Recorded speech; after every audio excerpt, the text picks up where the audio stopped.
Hey, this is Randy from episode 8, and you are listening to Hey, That's Weird.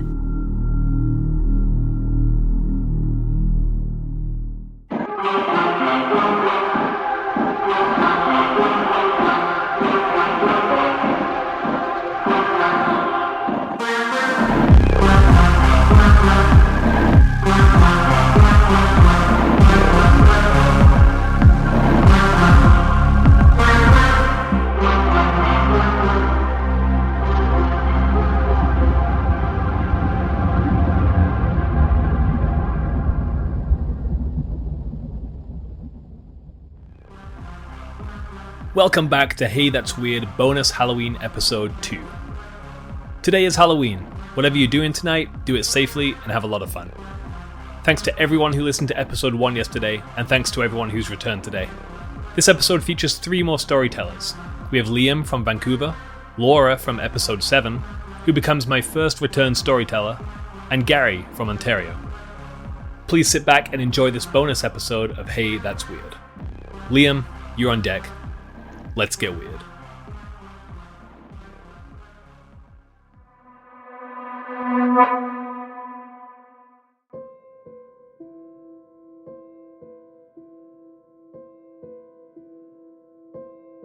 So I have an interesting story. It is paranormal. The events that happened didn't happen to me directly, but I will tell this story and then you can understand how this falls into the paranormal experience category. I was over at a friend's house having dinner. This couple I've known for quite a while. They were living in Coquitlam at the time with their 2 children who were preteen. And we were watching some sports that evening, Joe and I, the husband. And we were, casually bullshitting about what was going on in life and checking out what was on the TV sports-wise. And in between, there were commercials for the reality TV show, Ghost Adventures.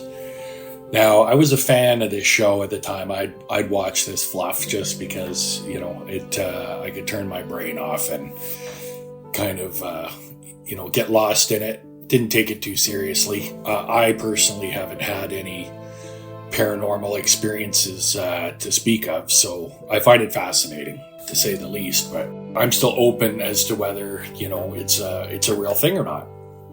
So anyway, this commercial comes on for Ghost Adventures, and of course I start doing a imitation of one of the reality stars on the show, Aaron, who is quite over the top with every event that happens there.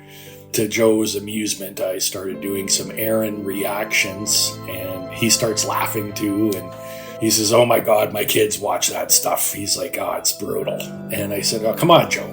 It's good entertainment. You should check it out one of these times." So anyway, we carried on with the evening, and we were sitting down for dinner with Kelly and Joe and their 2 children and my wife at the time.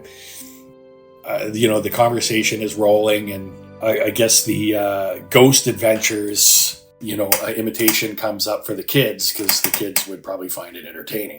Joe says to the kids, he says, "Hey, who watches Ghost Adventures?" And then, of course, I start doing the Aaron routine. "Oh, no!" And so the kids start getting a kick out of this, and Joe chimes in that this is kind of some nonsense and, it's not real or whatever. And then it starts to get serious. The wife brings up some paranormal events that have been happening in their house. Dead silence. I'm looking at Kelly like, are you kidding me right now? And Joe's looking at her like, don't even get started. So, of course, inquisitive me, I ask, what do you mean, Kelly, paranormal events? And she says that she has been awoken and has also witnessed a black mass in the house, hovering over top of her or traveling in the hallway, and she gets this feeling of being chased. Now, she says that she'd actually woken up screaming over this presence. So this sets Joe off. Like he's like, okay, he's like, enough of this. Like, this isn't real, enough, Kelly, let's be done with this conversation. And I'm looking at Joe like, holy shit, this is no joke. Like, Kelly's telling this with complete confidence. So anyway, I'm looking at the kids, and the kids are looking, kind of gobsmacked. So within a minute or two, Kelly calls me into the kitchen. She says, okay, so look out the window there, out the back window of the kitchen. So I do. I look at the house with the lights on behind their house. And she says there was a mass murder in that house. She said a young man who is schizophrenic murdered his whole family in that house behind theirs. She said the young man chased the whole family around and took them out with a .22. So there were family members, or a family member probably running through Joe and Kelly's backyard 25 years earlier. I was stunned. I was like, what? You've never told me this story before? Like, what? And she's like, yeah. So I immediately looked it up on the internet and found that it was all true. I guess, long before they bought the house, the previous owners had built a fence, and I believe they disclosed this story to Joe and Kelly before they bought the house, but they got a pretty smoking deal on it. So anyways, I went back to Joe at the table and I said, well, that's quite a story about your neighbor there. And he was like, okay, that's enough. I've had enough of this. I don't want to talk about this anymore. This stuff is not real. Just the look of, conviction and the commitment of Kelly telling me the story. I was like, this is no joke. Like, these people are living this. So as good Catholics, I mentioned to them they should probably get the priest over, because they were quite involved with the church, and had mentioned in passing that the priest had been there for dinner before. But I said, yeah, I think it's time to get the priest back, and you should probably do something about that black mass that's been visiting you, Kelly.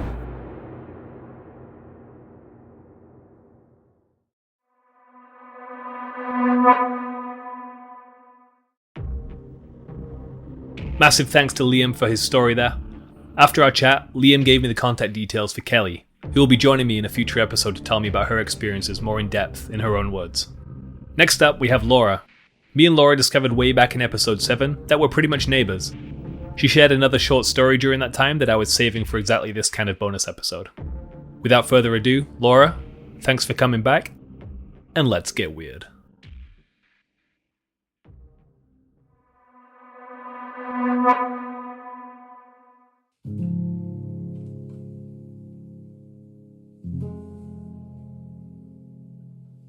In 2011, at the end of the year, autumn time, I had had a medical emergency. And to be really transparent about what had happened, my youngest son was just a few months old.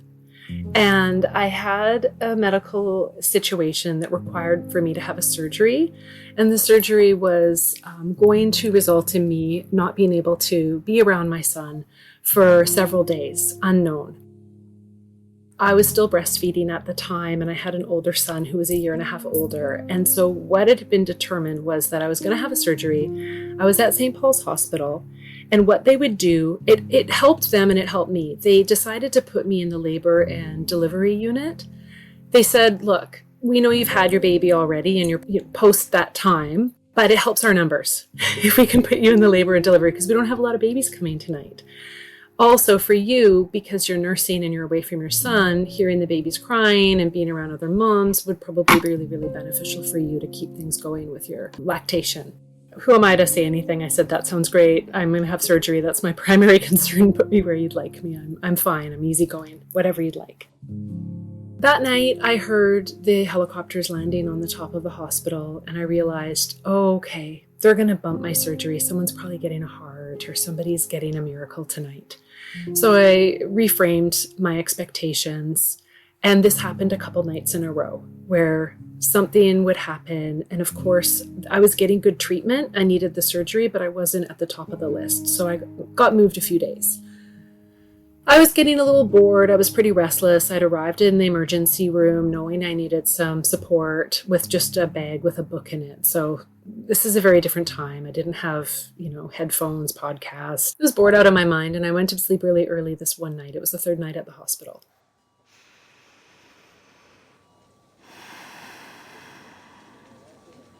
I woke up to a hand on my shoulder, and I looked up, and there was a nurse who was dressed in a habit, and she was standing next to my bed. So loosely, colloquial, I'll say a nun.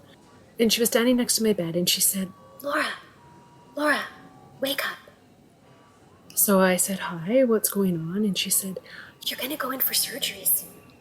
So you need to get up and you need to go to the bathroom and do everything you need to do to get prepared, because they're going to come in about 10 or 15 minutes and they're going to get you all prepped and ready. They're going to take you down for surgery.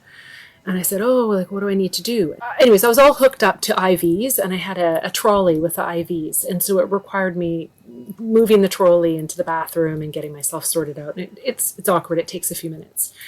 So I said, thank you. And she said, good luck with your surgery. Everything's going to be great. And I said, all right. And I did what she asked. And in the room that I was in, I was the only person. So there were 4 beds with 4 curtains and a shared bathroom, and there was nobody else around. And so I was very easily able to do what she asked me to do in the middle of the night without disturbing anybody. And I went back to bed, and nobody came, and I dozed.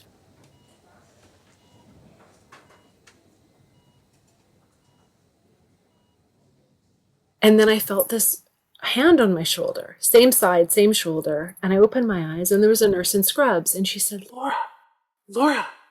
And I said, yes. And she said, it's time to get up. They're going to give you your surgery in 10 to 15 minutes. So you need to get up and you need to take your IV trolley and go to the bathroom and get yourself sorted out and do what you need to do, because they're going to take you down for surgery. And I said, yes, I know. The nun already told me. And she said, pardon me? And I said, yeah, the other nurse, the nun, she was here 15, 20 minutes ago. I did everything she asked me to do, and I've just dozed off. And she said, honey, there haven't been any nuns here since 1910, 1920. You've just been visited by one of St. Paul's hospital ghosts. So I said, okay. I'm not surprised. I am in no way surprised to know that this is happening. And so she was so chuffed by the experience. You could just tell as a nurse, she's heard stories of these events, and there's legends and lore that, that probably isn't the first time for her based on the way she was responding, but she had a big smile on her face. And so they took me down to surgery. I saw the anesthesiologist, I saw the surgeon, I had the surgery, I woke up. And the thing about this experience was I have some sensitivities to medicine, and it's not always a great experience for me. And I came out of that surgery feeling amazing. I didn't have any side effects. I was standing, feeling awesome and ready to go home. So I feel like also that was a really happy story of a hospital haunting, where I was being looked after and being cared for from the other side.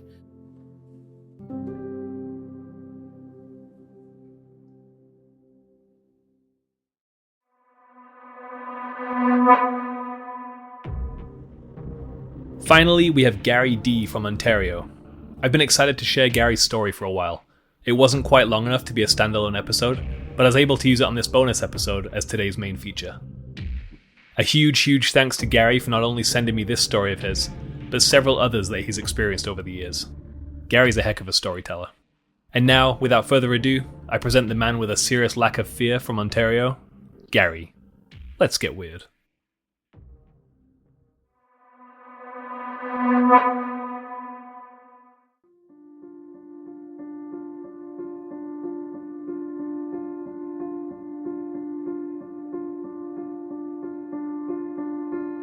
Many years ago, I willingly but completely unknowingly placed myself into a situation that quite honestly scared the crap out of me.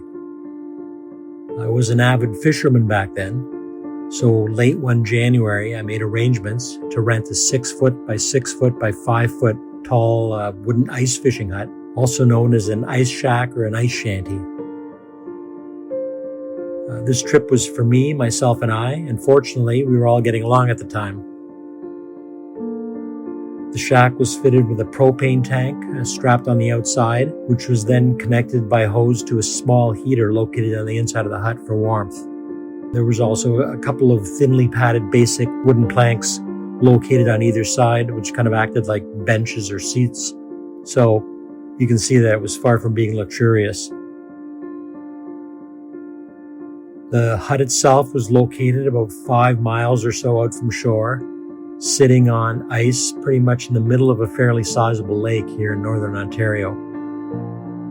As functional as this cramped little ice shack was for fishing, each passing hour basically proved to your butt how truly uncomfortable and painful sitting there was, especially if you're confined in this hut for over 14 hours. Hell, that's basically longer than it takes to fly from JFK International Airport to Honolulu, Hawaii.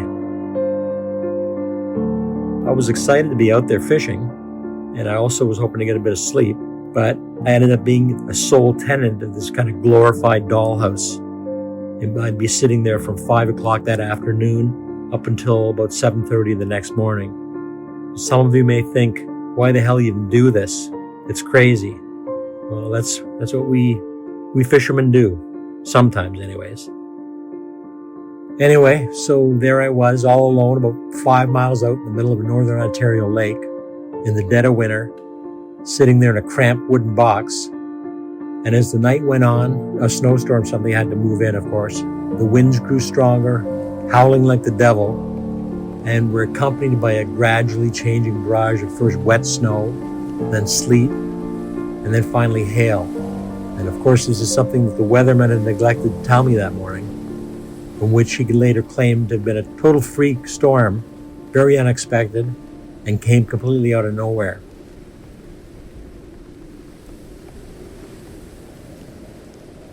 So sitting in this raging storm made my feeling of total isolation, being out there alone, that much stronger. Just knowing that I was completely alone, sitting there, nobody even remotely near me, other than those lucky people that were like 5 miles away on the shore, sleeping in their warm beds. As the storm continued to move through, the hut just rattled and shook. Any moment now, the wind could just knock me tumbling down the ice with me bouncing around inside it.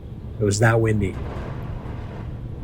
So other than stressing over the racket going on outside of the hut, the night was rather uneventful until I heard that first big bang.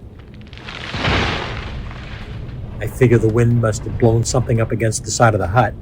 It was so windy, maybe a chunk of ice or something got smashed up against the side of the wall, or maybe random tree branch or something. But then, a few minutes later, it happened again. And then again and again. I'm thinking, what the fuck is this? So I'm thinking maybe about 20 minutes after that first sound, and amidst all of these howling winds of the storm, the weirdest thing happened. The wind is howling, and suddenly on my door I hear knock, knock, knock. And I'm thinking, you gotta be kidding me. Who the hell's gonna be out in the middle of the night, in a raging snowstorm, 5 miles out? Like, who's gonna be out there?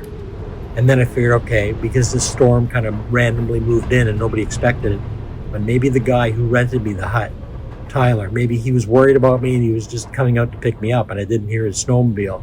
So I slide the door lock open and slowly open the door just a crack, and I'm going, Tyler, is that you? Tyler? So I yell that a couple of times into the wind. Nothing. I try again, but still no response. So I slide the door lock shut again. I'm thinking, that's really weird. That is really weird. And then, knock, knock, knock. Just a slow rhythmic knock, knock, knock. And it's nothing hitting the side of the hut. That's for sure. It's gotta be somebody doing that because it's so, the rhythm of it. So there's a tiny little plexiglass window in these huts, but it was snow covered because of the blowing wind and snow. And it was all covered in condensation from the inside because it was freezing cold outside, warm inside. It was just covered in condensation. I'm rubbing it off. And I looked through the window and I just screamed through, hello, hello, who is it? Who is it? Who's out there? Yelled this as loud as I could. Again, no answer. So I'm thinking, this is getting crazy. Just makes no sense. I'm getting close to 3 a.m.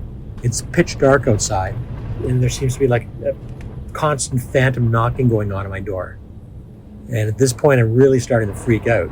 Just imagine just being out there that time of the night, all alone, in the middle of a lake, middle of a storm. You probably can't see 10 feet out because of the snow coming down. And you're thinking, who the hell is knocking on my door? For maybe 10 minutes or so, all I could hear was the howling wind. And I'm thinking I'm losing my mind, thinking what the hell is out there that's toying with me? And then I kind of rack my brain. I'm thinking, okay, maybe some local punks who are bored, that were just full of piss and vinegar. They're just thinking, hey, wouldn't it be funny to go out there and just scare the shit out of somebody in a fish hut? But I'm thinking, who would do that? It's just too damn cold, it's too damn late, and it's dangerous. And if they would have come out here, I would have heard them on their snowmobiles. And I know damn well they wouldn't have walked 5 miles out in the middle of the night. Nobody would do that. Nobody in their right mind anyways.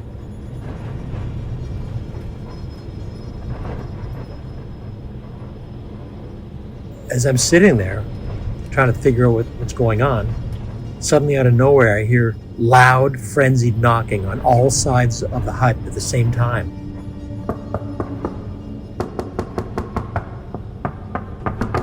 Sounding like there's 10 people out there just desperately banging their fists and knuckles on the walls trying to get in.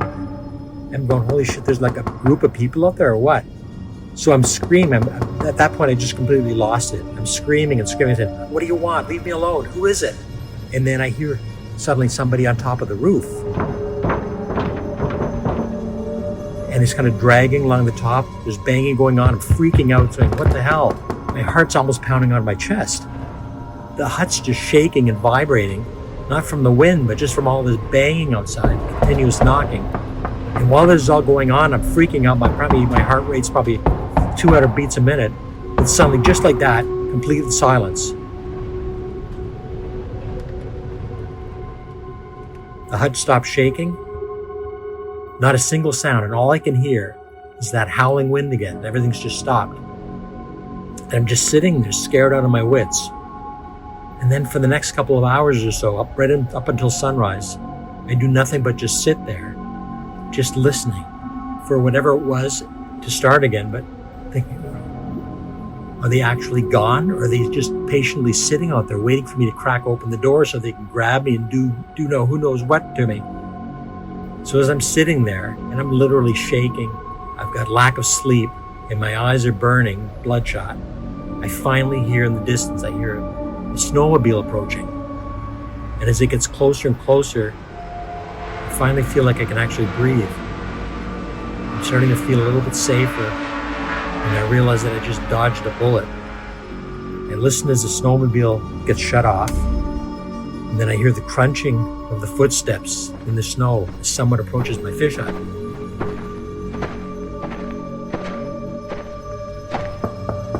And then finally they knock on the door and I say, Tyler, is that you? Tyler, is that you?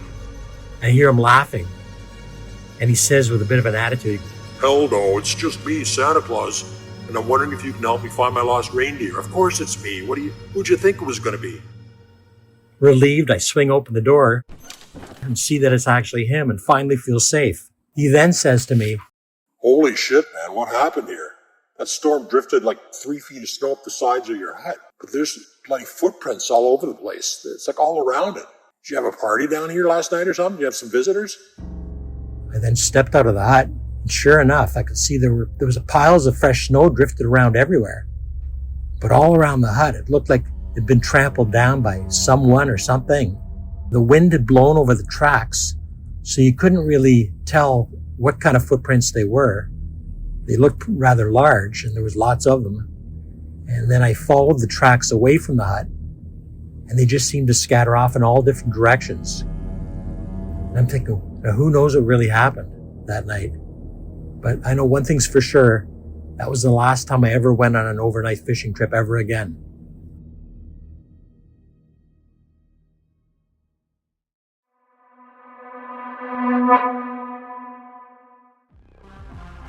And that brings us to the end of our 2025 Hey That's Weird Halloween bonus episodes.